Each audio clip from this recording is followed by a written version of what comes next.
Everybody, it's Rami Marks, your Tangled Yogi out here in California. Just making this quick video for you because a couple of you have been curious about how to make some of these great word Zentangles that are intentions for the year, and so I thought I would just do a quick video for you. I'm just using a regular tile. You could use an apprentice tile if you want to, or a Strathmore tile, that's up to you. And then I used a pencil, and I have a Micron PN. And then the other thing that I used was a friend of mine was using a workbook for a class that she was doing, and she came across this great word list. And so you can find these kind of word lists online that have really inspirational words on it. This has like hope, intuition, joy, reflection, you know, some really nice words to help you to choose your word for the year. My word for the year is rise, and so it is my intention to soar through this new year of 2019 and going to rise to every occasion that I can. So let's get started. Find a comfortable seated position and have your materials ready to rock and roll. And then let's just take in a nice deep breath together. Let it go with a sigh. Feel yourself grounded in your chair. Feel your shoulders melting away from your ears. Let your spine grow comfortably tall. Let's take in another deep breath.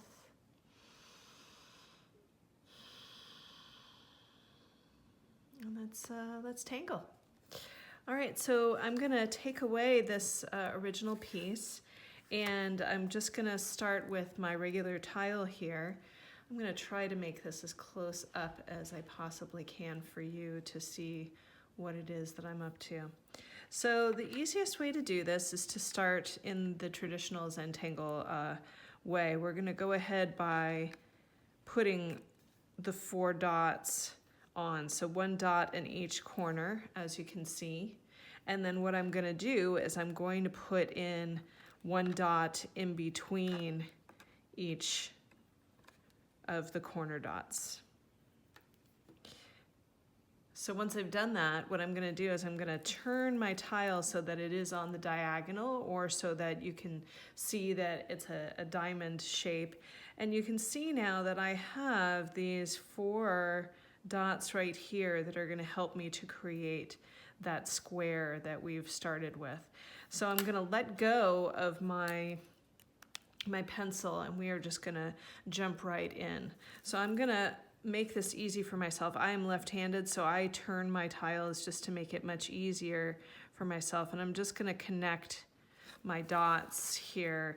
And I'm just connecting those 4 dots that we talked about, the ones that are in between the corner dots.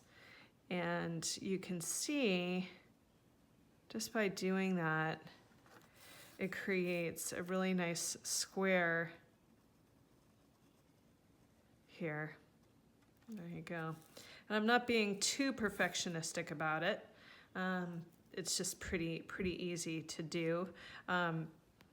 Take your time with it, see how you feel. Please don't use ruler, you don't need it.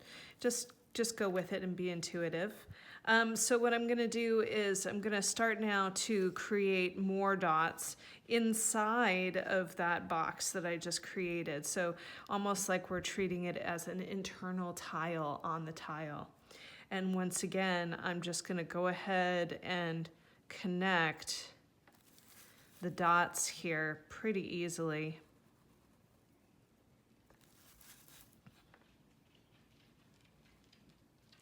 And I would say that I probably have about 1/4 of an inch, you know, in between the lines here, just to create a nice border. Yeah.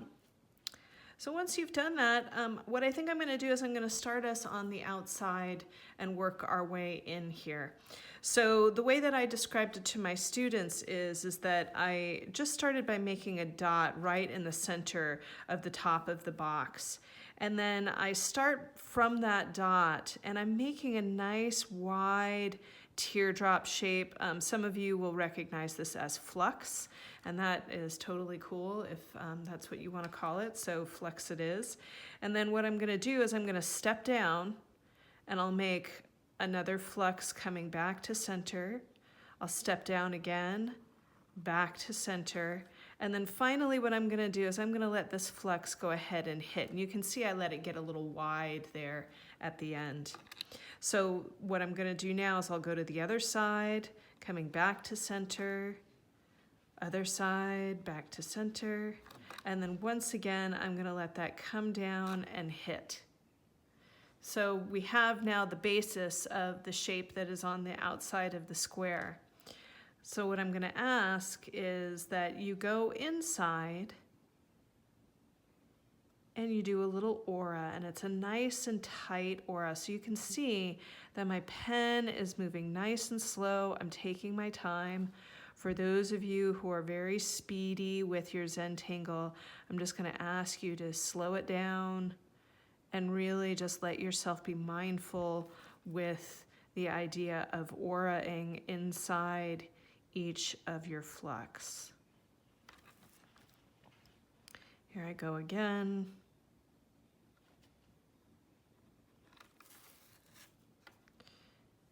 I'm just auraing inside of the flux, taking my time, relaxing my shoulders, letting my breath come in.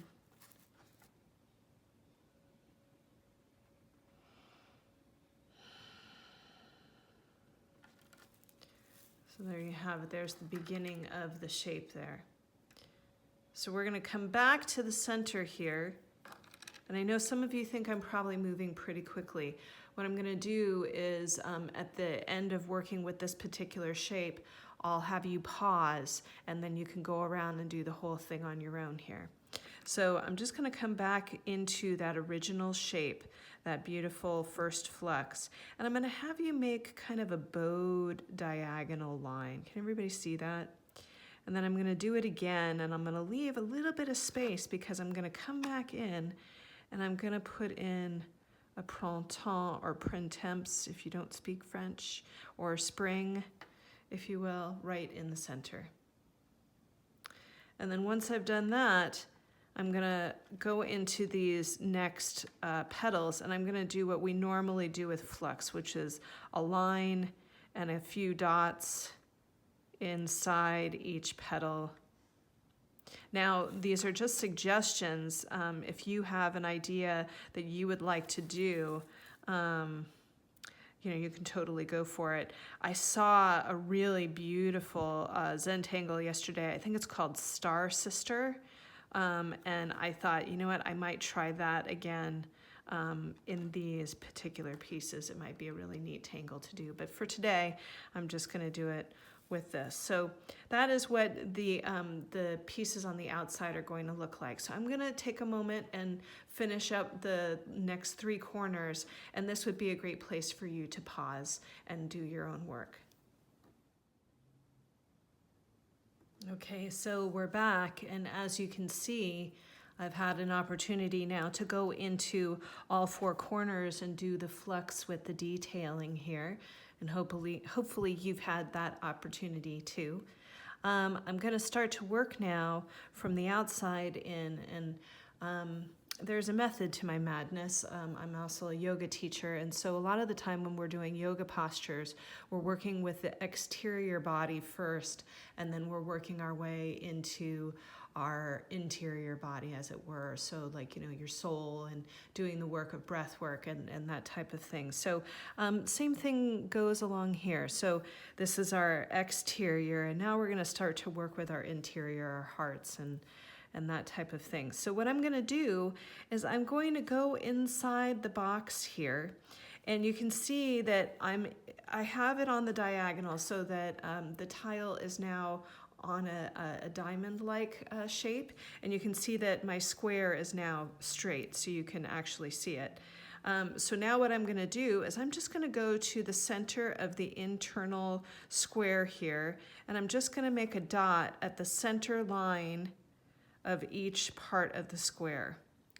So you can see that I've created those dots, and I'm going to do the same thing now that I did with the outside. I'm just going to go ahead and I'm going to connect my dots, and you'll see that I'm moving my tiles around so that I can really let my hand do the work that it needs to do without making it stressful, so my body's not contorting or anything. I often see students where, you know, their shoulders will shrug up towards their ears and they'll get a really determined look on their face, and it's because they're not moving their tile around. It's getting challenging for them. So I really want you to honor that and move your tile around. So I'm just going to go once again and make another 4 dots on the inside, and I'm going to create that internal border right here. And you can see, once again, I'm moving it around, making it easy for my hands. My breath is loose and relaxed. I did a seminar with Rick and Maria at the 1440 Multiversity in Santa Cruz, and Rick, who is one of the creators of Zentangle, he said, I should be able to come over to your hand and slide your pen right out of your hand. So if you're one of those people that gets really determined and squeezes on the pen, see if you can relax your hand a little bit so it's really nice and loose. I really glommed onto that idea. I thought it was fantastic that he said, you know, really your hand should be very loose while you're doing this. So yay, Rick, good advice there. So here we go. We're gonna start to work in the triangles. Can everybody see? We've got 4 triangles inside of our square here. I'm just kind of pointing those out. And then what I'm gonna do is I'm gonna put in a circle inside each of those triangles at the center. And I would say that, you know, these are pretty small. You're not going to work inside of these, but you may shade inside of them. So make them big enough so that you might be able to shade. Now I know some of you are thinking, Rami, that is really small, and I don't do that kind of detail work. That's totally fine. You don't have to. You could even just fill it in with a little bit of color if you wanted to. These are all just suggestions. So the tangle that we're going to do here is called well. W-E-L-L, and it's one of my favorite tangles to do. Now I know for a lot of people they get really confused with this tangle, so I'm going to make this a little bit bigger so you can see what I'm up to here. So I'm going to start right here at this top part of the triangle, and I want you to think of the number 6. Okay, so what I'm going to do is I'm just going to come from here and I'm going to come down the side of that circle, and see how I just made the number 6. It looks kind of like a elongated number 6, if you will, and it has kind of a bowing feeling to that that line. It's not a straight line. So I'm hoping that you could see that. And now I'm going to turn my tile and I'm going to try to make another 6. So I'm right here where the square and the line meet. And I'm just going to go ahead and bring that line down, and I'm going to make another number 6. Everybody see that? Hopefully that was pretty easy for you. I'm going to turn my tile all the way around now. I'm on the other side of the square and where the line is, and I'm just going to make another number 6. See how that happened?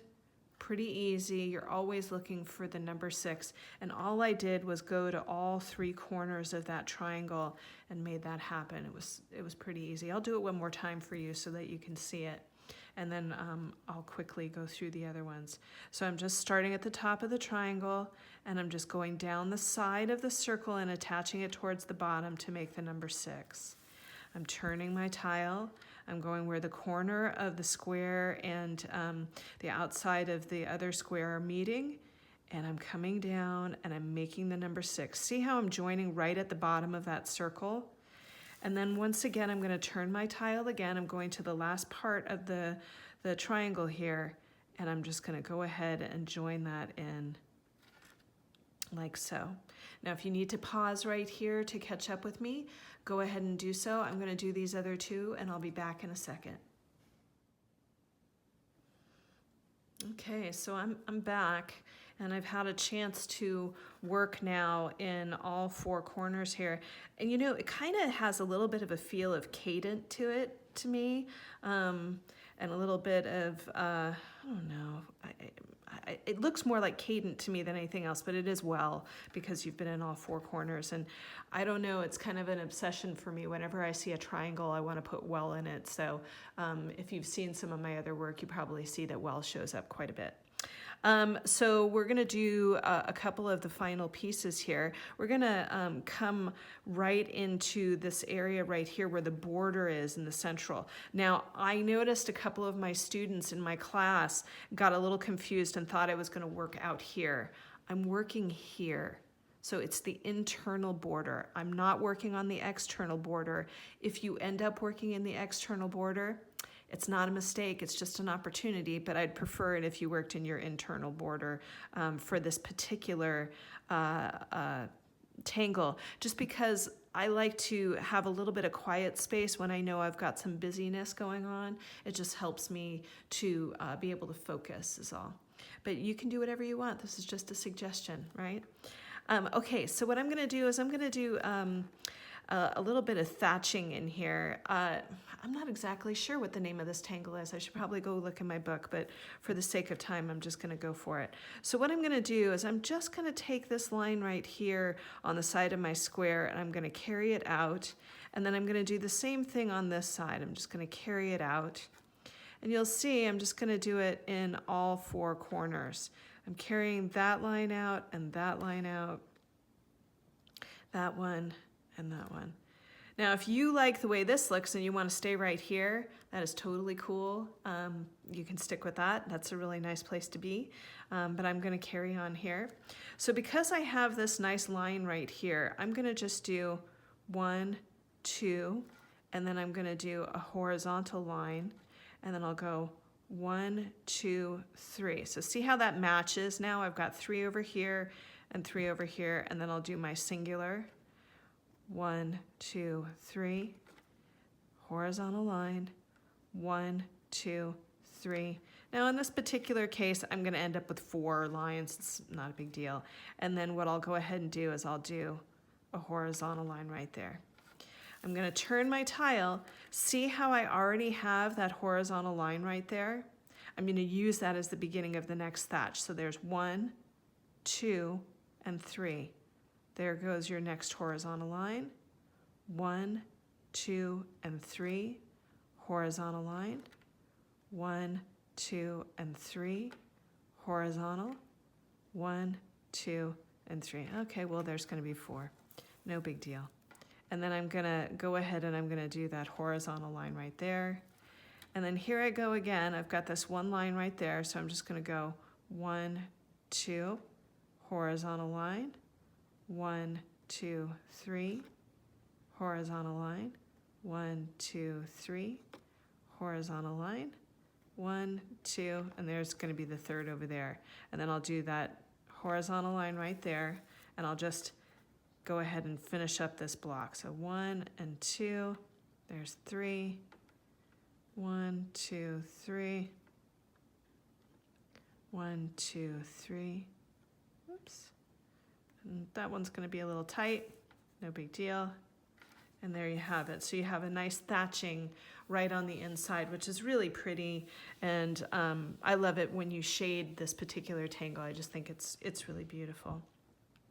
So I made a little bit of a fib here. I recognize that I did not do the exterior of this tangle. So we are gonna take a moment and let you finish up your border, and then we are gonna work on the outside of our tangle. So I'll see you in a minute. Okay, so hopefully you've had the opportunity to finish up that interior border here. So we're gonna start to work on the outside of the piece. And most of you who have taken classes from me know that Tipple is my favorite tangle. Tipple is generally just a circle, and what you're doing is you're varying the sizes of the circles. So for this particular piece, I was just using the original tipple, not varying it up too much. You can see that I just did one size throughout the piece. But I noticed that a few of my students were varying it up and it made it look really interesting. So what I'm gonna do is I'm gonna do a demo of both so that you can decide for yourself. So what I'm gonna do is I'm just gonna start by doing a regular straight up circles in all the indentations of our flux.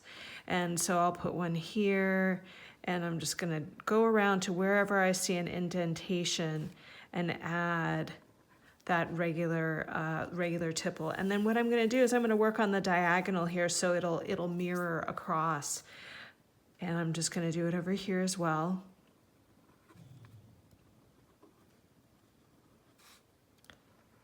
So if you just wanted to do a regular tipple, that would be perfect, and keep it simple.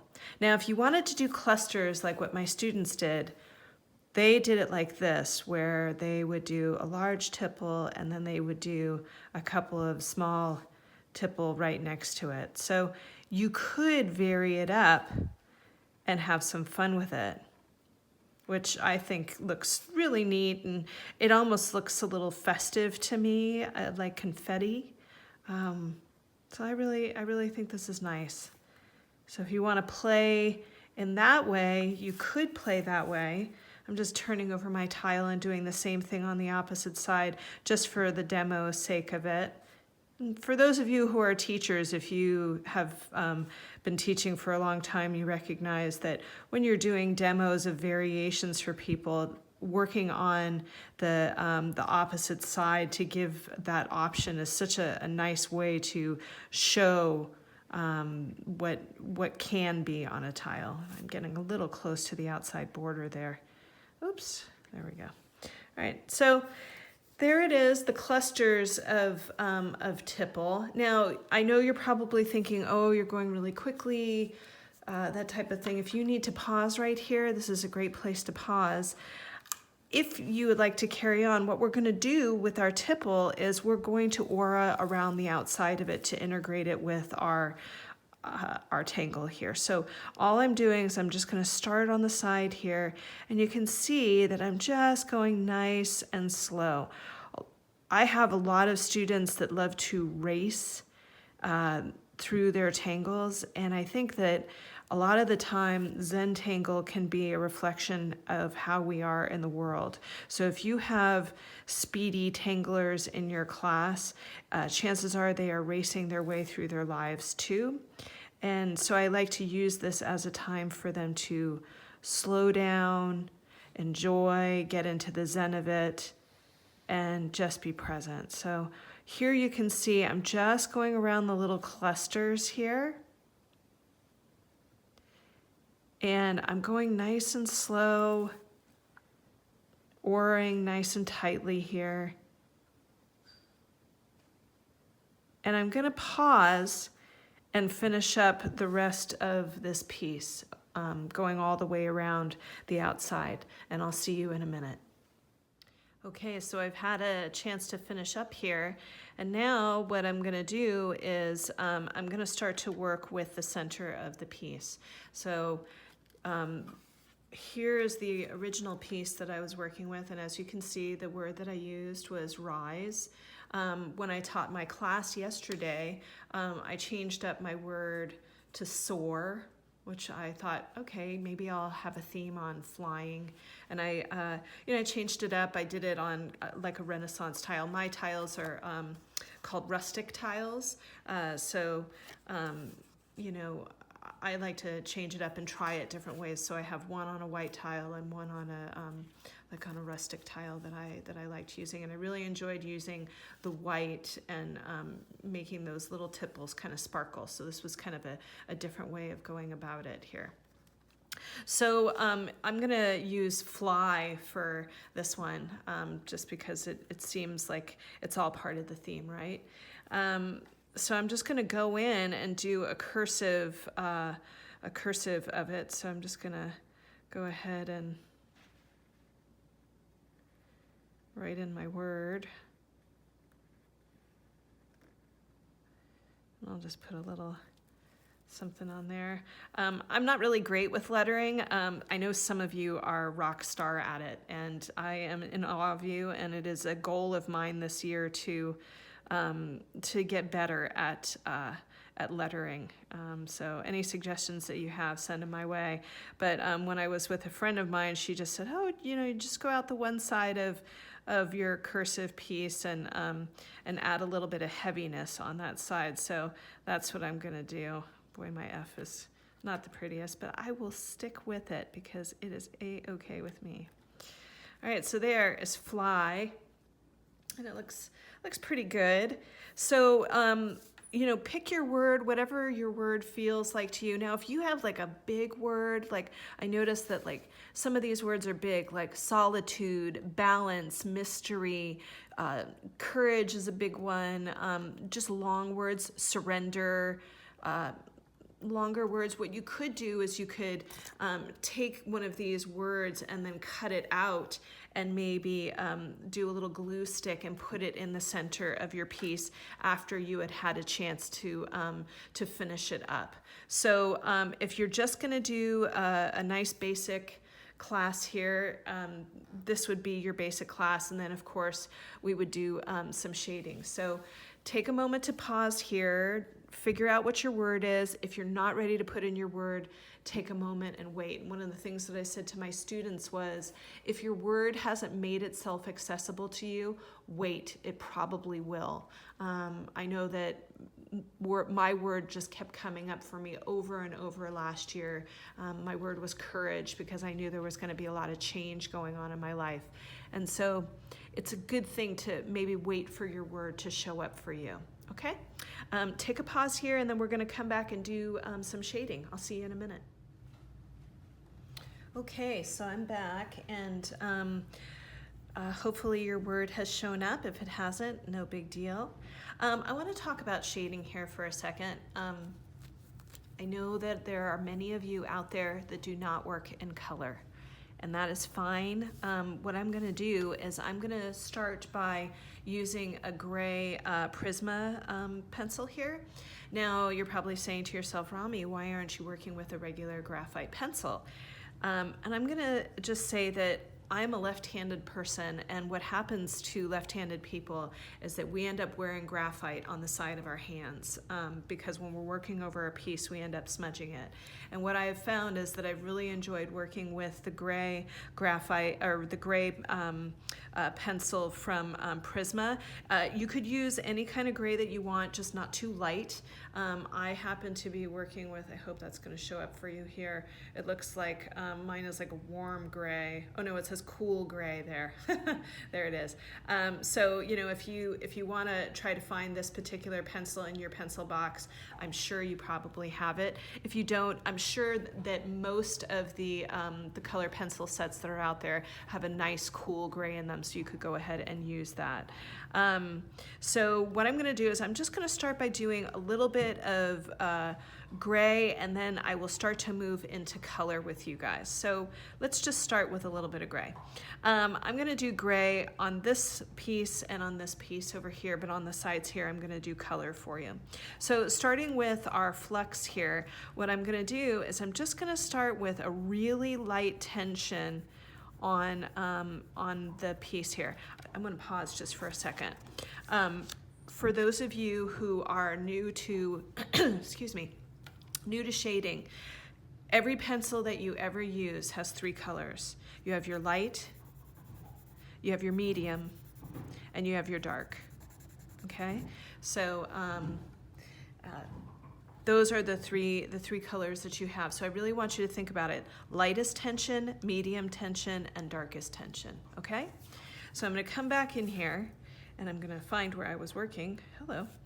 And then here I go. So I'm coming back to that original petal. I'm using my lightest tension.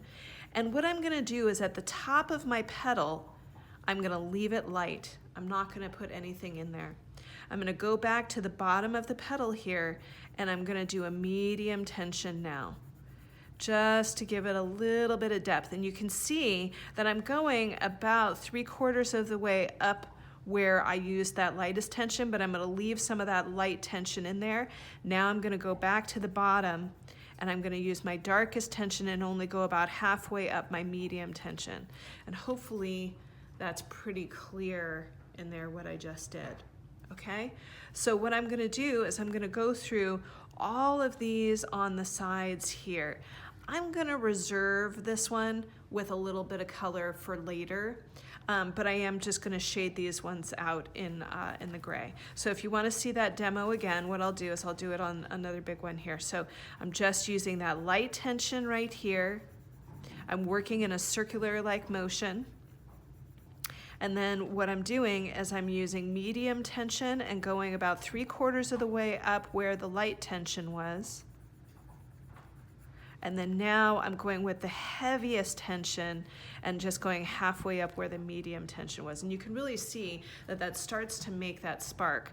I love Zentangle and I really enjoyed the drawing aspect of it, but I know in my heart of hearts that when I'm doing my shading, that's when the piece is coming alive for me. So here we go again, a nice light tension. You probably can hear my dogs in the background. I gave them a bone so that they would leave us alone for a little bit longer. I have border collies and they get a little bit restless in the afternoon, so you might hear them chomping away. Sorry about that. And then here we go again, right over here. Nice light tension, leaving the tip light on that leaf so that there's no shading there. A little bit of that medium tension right there, and then that heavy tension. I'm gonna go around to the other side. Do the same thing over here, light. And then I'm going in with that medium tension. I'm working in that circular-like motion. Watch my pencil. My pencil's working in a circle. And then finally, I'm doing a little bit of that darkest tension. Same thing right here, really nice and light. Getting that smoky, smoky feeling. Medium tension now, going about 3/4 of the way up. And then finally that darkest tension.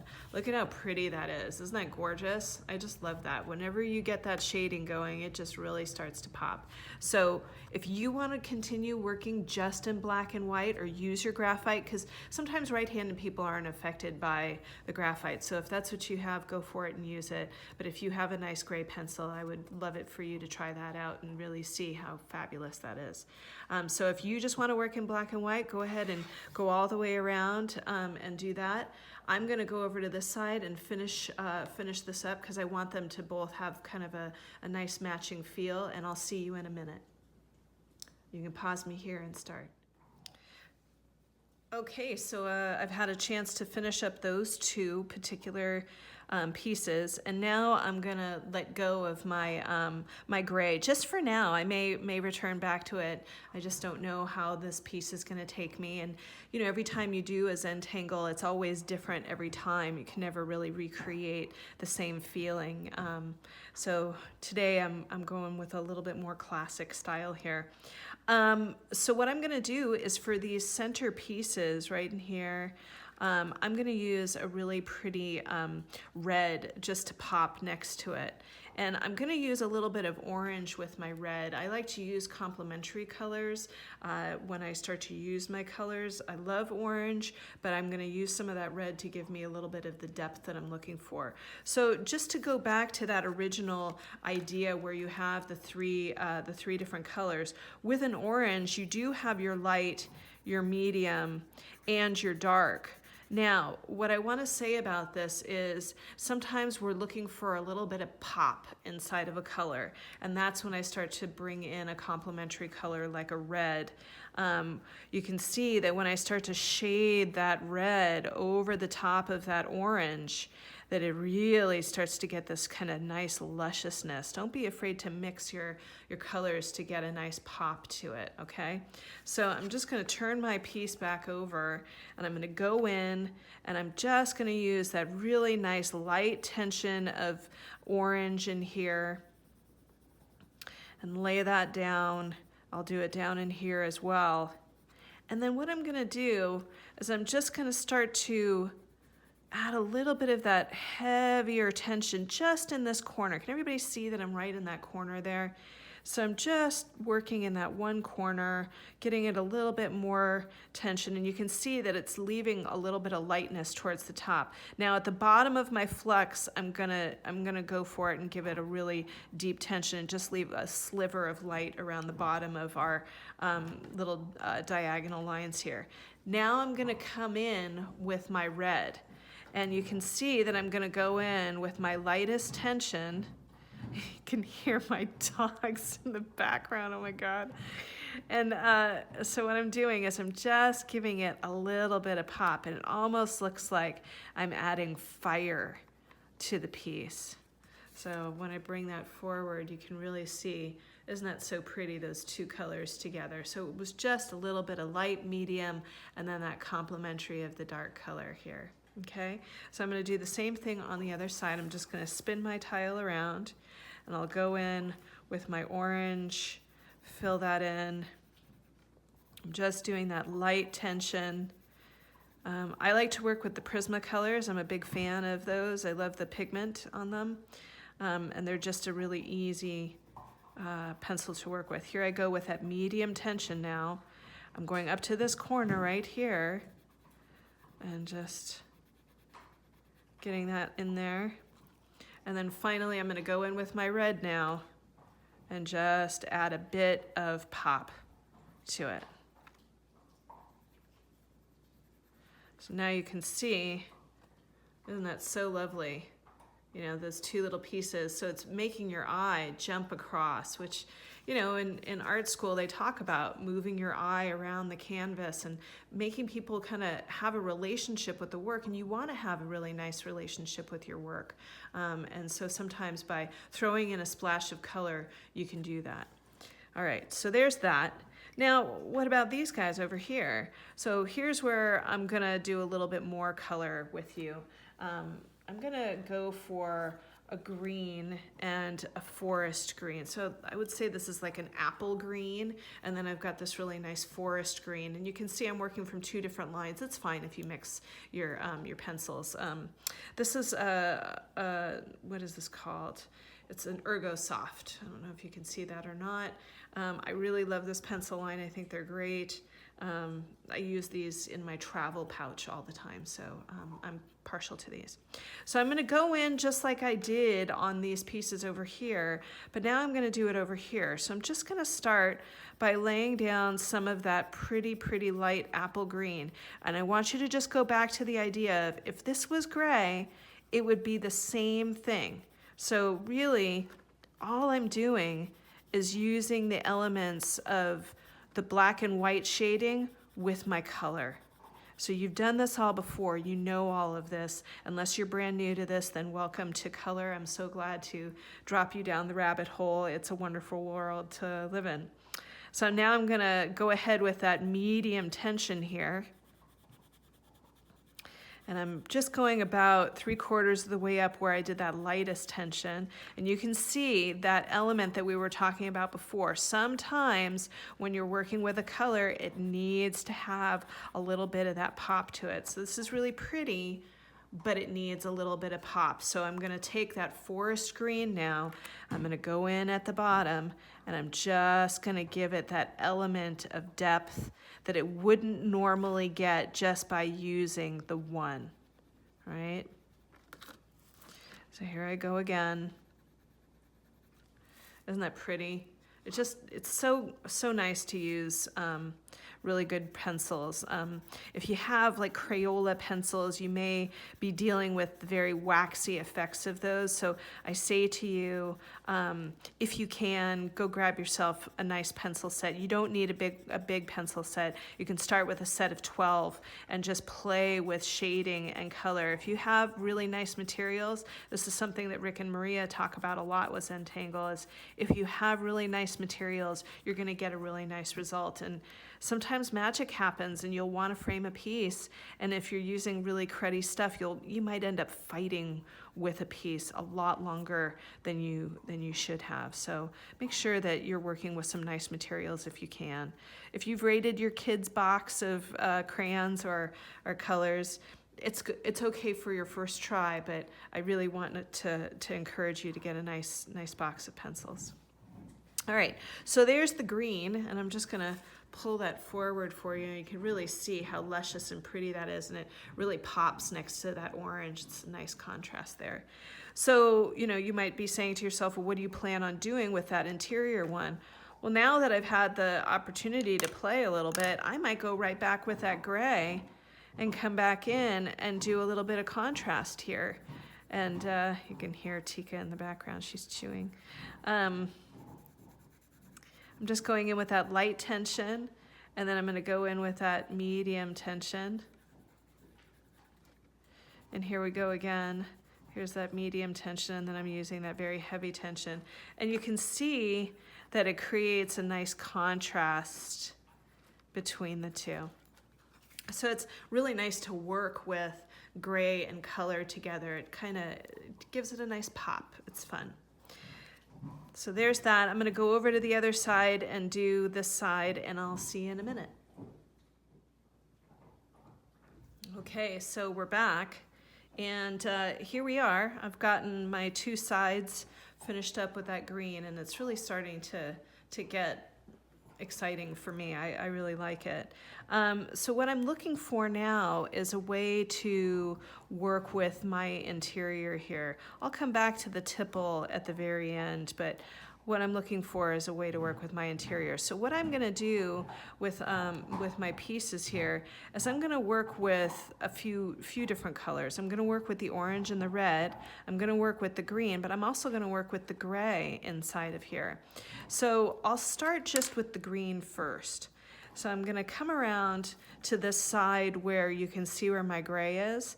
I'm not interested in putting my green next to my green. I'm interested in putting it next to my gray.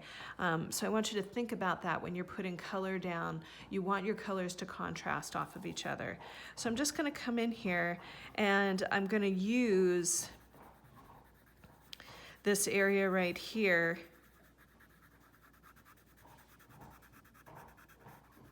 and fill it in with the green.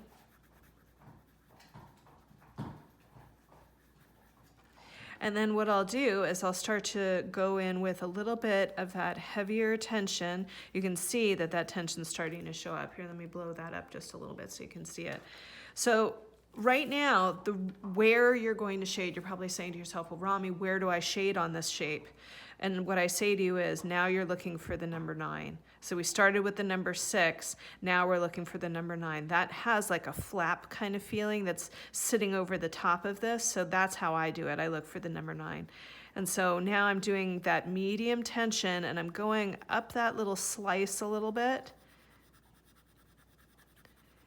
And then what I'll do is I'll come in and I'll take my forest green now, and I'll give it a little bit of oomph to it.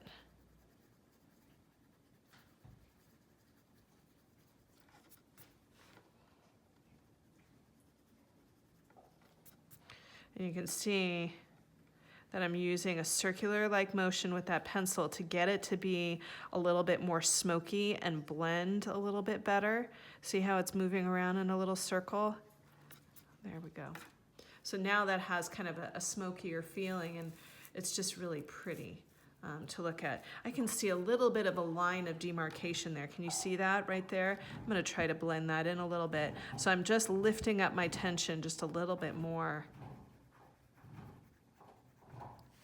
There it is. So that really gives it a little bit more of a blended feel. So anytime you see a really hard line, see if you can lift up your tension a little bit and blend it out. So I'm gonna do the same thing. I'm just gonna go around and I'm gonna look for that spot. Now over here, I can't really help it. I'm gonna have that green next to that green.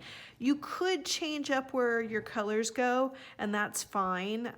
But for me, I tend to like to have a little bit of a pattern going with my colors, and you can see how that happens here. When you have a pattern of using the same place over and over again, your eye just tends to bounce around in a really nice way. So the same thing with that orange, it was placed in the same place kind of thing. So just so that you're thinking about those type of things when you're laying color down, it's a nice way to get your eye to bounce.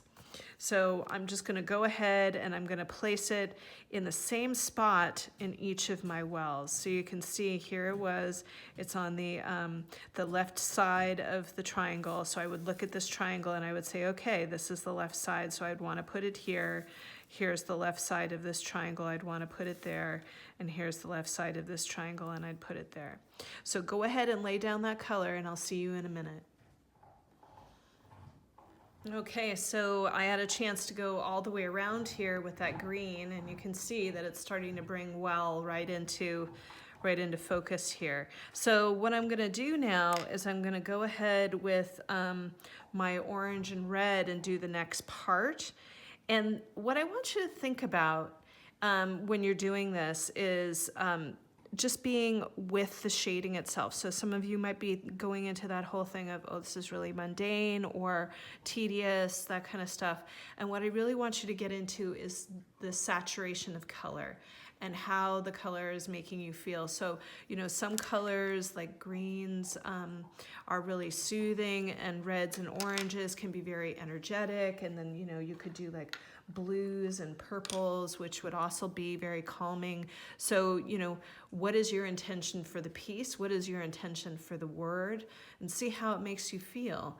You know, I really do believe that color can be a very powerful healing method. So I'm just gonna go ahead and I'm gonna show you one more time with the red how to shade into these pieces.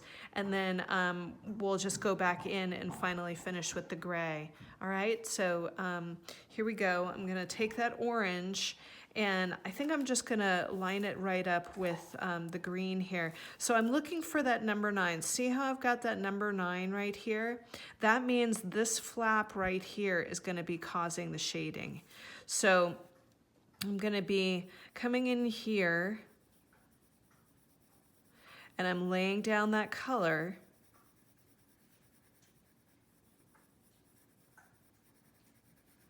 Getting in a really nice orange here. And then I'm gonna go ahead and give it a little bit of depth. I'm not using heavy tension, I'm using a medium tension here. And I'm gonna go about halfway down that slice there. You see how my pencil's working in that circular-like motion? I'm getting a nice smoky feel off of it. And then I'll go in with that red.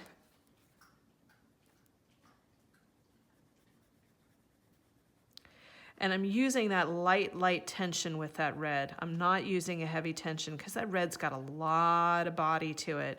It's got a really nice heavy pigment. So I'm just letting it blend in. Now watch, I'm really starting to lift up on my tension on that pencil. See how I'm starting to get a really nice fade with that color? There's no line of demarcation there. It's not a really strong line. It's like it's going from a dark red to a medium red to like an ombre of orange. And I could even go in there and just kind of blend this in a little bit more just to give it that feeling. So see how soft that got? So go ahead and go all the way around. Now we know what we're looking for here. So we're looking for that number 9 and just going right behind it. Here it is again, that number 9 going right behind it. Number 9 going right behind it. Okay, go ahead and do your piece, and I'll come back and see you in a minute. All right, so you can see that I've had a chance to go all the way around with the red, and now I'm going to go back in with that gray, that really pretty gray. And you can see that a pattern has already started to emerge, which is really nice.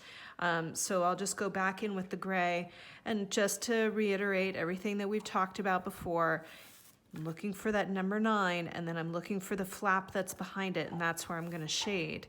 So I'm just going in, and I'm doing this really nice, soft, circular-like motion, filling it in. Then I'll go in, and I will do a little bit of medium tension. See how my pencil's working in that circular-like motion here? Nice and smoky. Notice if your breath is going away from you, see if you can bring it back in. We tend to get a little determined here. And now I'm gonna do a little bit of that deep, dark shading, that nice, dark, charcoaly color. And that's so pretty. I just love this, so nice, it's so rich. It's gorgeous.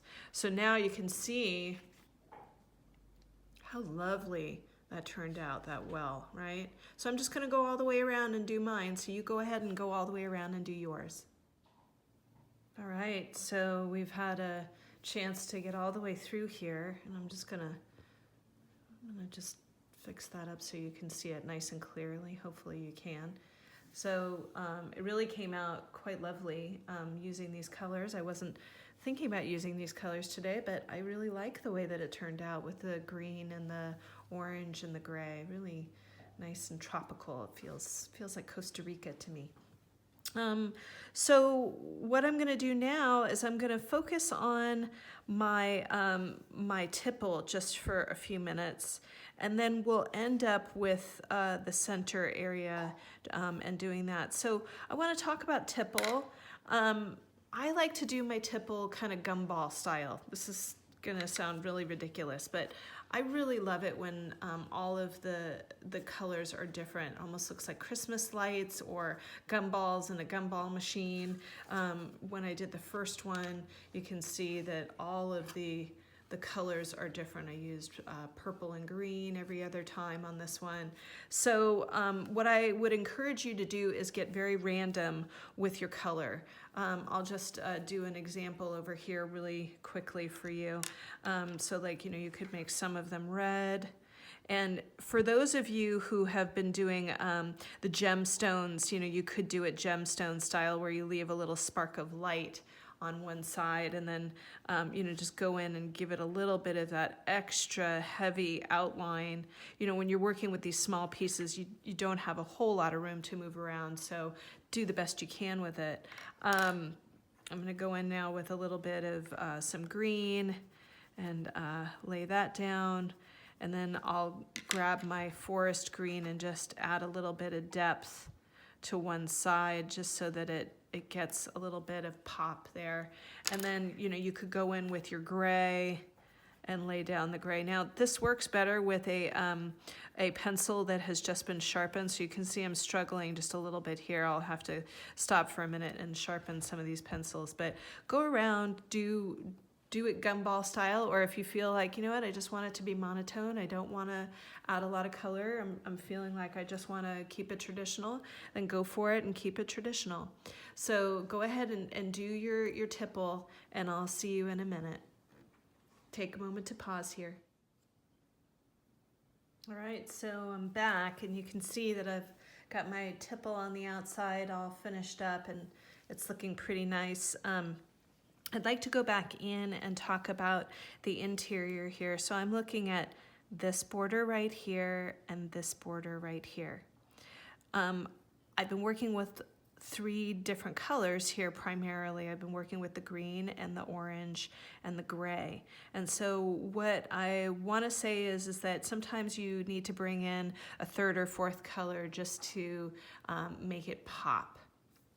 So what I'm going to do is I'm just going to come in here with my blue, and I'm very, very lightly, I'm going to start with my light blue first. Sorry about that, folks. So I'm starting with my light blue first, and I'm just going to go around and start to shade in that border. Now, I want you to watch here. I am going to leave the center area light. I am not going to put any color in there. I'm going to leave it alone. I know a lot of you who do like bunzo or a few other different tangles. Sometimes we leave a little sheen in there for a little bit of light. I'm doing that with color here. I'm just making it look like there's a little bit of light hitting those borders. So I'm just going in and I'm going all the way around. You can see I'm moving in that circular-like motion with my pencil. Here I go.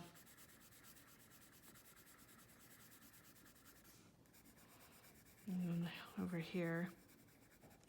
Now what I'm going to do is I'm going to go in on my edges here, and I'm going to start to use that darker color. So you can see I've got a light blue and a dark blue here. I'm using my dark blue now to start doing the contrast. And so what I'm going to do is I'm going to start to lay down a little bit of that light, that darker blue with my lightest tension. Remember, you have your light, your medium, and your dark. It's the same thing here. So I'm just starting to lay down that tension. And then now, once I get closer to the corner, you can see that I'm starting to really press down on that pencil and get that nice, rich blue in the corner. So I'm going to go all the way around into each corner, but you can already see how that's starting to pop, right? Isn't that so pretty? So I'm just going to do that in each of my corners now. I'm going to go in with that light tension first, circular like motion. Then I'm going over here.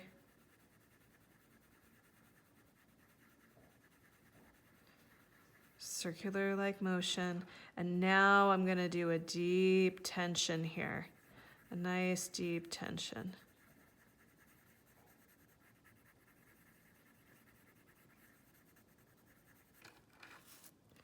Same thing over here. So I'm going to take a moment and pause and finish up these two corners, and you can go ahead and do the same, and I'll meet you in a minute. Okay, so I've had a chance to go all the way around, and you can see how pretty that has had an opportunity to get. It has a little bit of shimmer to it just by leaving the white on the interior. And what I did was I went to that interior border and treated it the same way. So you can go ahead and do that. If you want to pause me here and do that, that's fine. We're going to come to the final part of our piece here, and that is the diamond in the center. And what I think I'm going to do is I'm going to use my green on the center here. I'm really loving this green. It's feeling awfully good to me. So I'm using my apple green and my forest green here. And I just want to show you the idea of using maybe like a little bit of an ombre style with this. So I'm just going to go in and I'm going to start to lay down that green right over the top of my my word here. And I'm working in a nice circular motion. I'm using that light tension, just giving it that nice depth overall to fill in that nice light space here. So I'm going to go all the way through, like so. You can hear Tika in the background chewing on her bone. I apologize.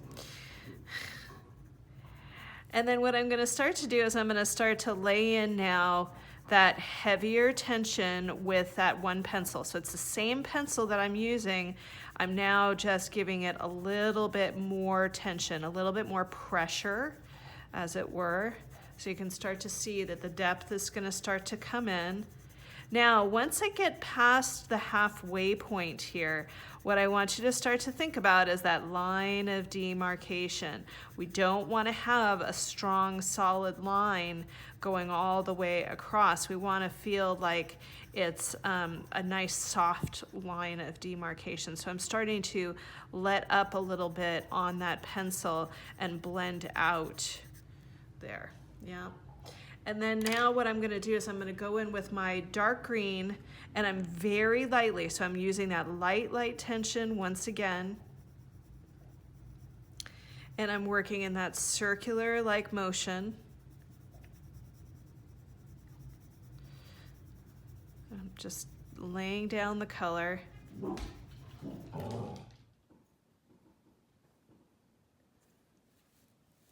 And so once I've finished up that color, I'm just fading out here. I'm lifting up my pencil and fading out just a little bit so I don't get a heavy line of demarcation. So that's pretty much it. You have your really beautiful tile there, and I hope that you'll keep this tile close by so that you can reflect on the word for the year. I have mine on my my alarm clock upstairs so that when I open my eyes, it's the first thing I see. So I set an intention for what I want the day to be, to remember where I want to go. So I hope you enjoyed the video, and I would love to see some of your work. So please feel free to share with me at tangledyogi.com, and you can follow us on Facebook at Tangled Yogi. And I look forward to working with you soon. Have a great day.